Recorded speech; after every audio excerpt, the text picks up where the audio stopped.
Let's talk about a football giant that's on its knees, Liverpool FC. I mean, this is a club that's all about glory, but right now, they are in an absolute free fall. So the big question is, how on earth did it come to this? We're going to get right into the heart of this meltdown. And we're going to start right inside the dressing room with this quote from midfielder Ryan Gravenberch. He just comes out and says it. Everything is going against us right now. Look, this isn't just a player talking about a rough patch. You can practically feel the desperation in those words. It's the sound of a team that honestly believes it's cursed. So, how does a team of champions get to this point? Well, the first most obvious sign of trouble, the one nobody could possibly ignore, was right there on the scoreboard. And this wasn't just any loss. We're talking about a 4-1 thrashing by rivals PSV Eindhoven. That's not a defeat, that's a humiliation. It was that single moment where all the little cracks didn't just show, they completely shattered. This was the result that screamed to the entire world that something is deeply, deeply wrong at Anfield. But to really get what's happening on the pitch, you have to follow the money. A massive investment over the summer was supposed to make Liverpool stronger.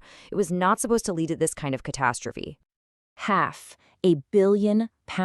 Just let that number sink in for a second. That's the mind-boggling amount Liverpool spent on new players. With that kind of money, you expect to build a fortress, right? Instead, they got a team that looks like it's about to completely collapse. So where did all that cash actually go? And this is where you can see just how bad it is. The promise? Marquee signings, guys like Wirtz and Isak, leading a serious charge for the title. The reality?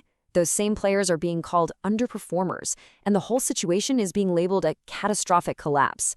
The dream has just turned into an absolute nightmare. Things have gotten so bad that critics have actually coined a new, pretty brutal term for it, the investment to failure ratio. It's basically a fancy way of saying the club got the worst possible return for its money in the entire league. And it's raising some very serious questions about who's making the decisions there. But look, beyond the spreadsheets and the ugly scorelines, there's a real human cost to all this. So let's go back inside that dressing room and try to understand the psychological toll this crisis is taking on the players and on their manager.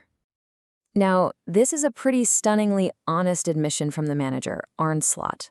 He says the players looked emotionally spent. He sees it. The constant pressure, the losses piling up, it's just draining the life and the belief right out of his squad. They might still be fighting, but it feels like the emotional fuel tank is completely empty. And Gravenberch says the exact same thing from the pitch. For him, it's not about tactics anymore. It's a crisis of confidence. He's describing this feeling of total helplessness. Like even when they do everything right, the universe just finds a way to work against them. He says self-belief has become their #1 enemy. So with the team completely falling apart on the inside, you can bet the pressure from the outside is just building and building. Everybody, and I mean everybody, has an opinion, from club legends to the fans in the stands. And this just captures the chaos perfectly. You've got a club legend, Steven Gerrard, demanding urgent answers. You've got the fans at Anfield literally booing their own team off the pitch. And then, on the other side, you have pundits like Simon Jordan defending the manager and telling everyone to calm down. It's a club completely at war with itself. And right in the middle of this hurricane, soaking up all that pressure, is one man, the manager, Arne Slot. He's trying to put on a brave face, but he knows he's running out of time. And the club? Well, they're already looking for a lifeline. So this is his public stance. It's simple, it's defiant, it's crystal clear. I will fight on. Despite all this insane pressure, Arne Slot is flat out refusing to quit. He's insisting he still has the support of the club's leadership. But then, in almost the same breath, he kind of undercuts his own defiance with a heavy dose of reality. As Slot himself said after another brutal loss, if fighting was enough, it would be easy. So the real question is, if fighting isn't enough, then what is? So, if the fighting spirit isn't going to cut it, what will? Well, for Liverpool's owners, the answer might just be the same as it's always been. Throw more money at the problem. And it looks like the next shopping trip could have a £65 million price tag. And the name being whispered around as Liverpool's potential savior? It's Bournemouth's Antoine Semenyo.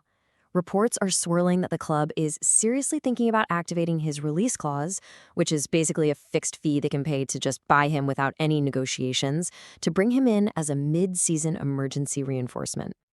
And the strategy here is pretty clear, right? Semenyo isn't some grand long-term project. He's a short-term fix. He's meant to inject some desperately needed pace and energy into an attack that just looks dead on its feet. It's also a smart, practical move to cover for star players who are leaving for the Africa Cup of Nations. And, apparently, some defensive players are also on the shopping list. The board knows they have to do something, and they have to do it now. And all of this leaves us with the one massive question hanging over Anfield. Can a frantic January spending spree actually rescue a season that is completely spiraling out of control? Or is this just throwing more good money after bad and delaying an inevitable final collapse? I guess we're all about to find out.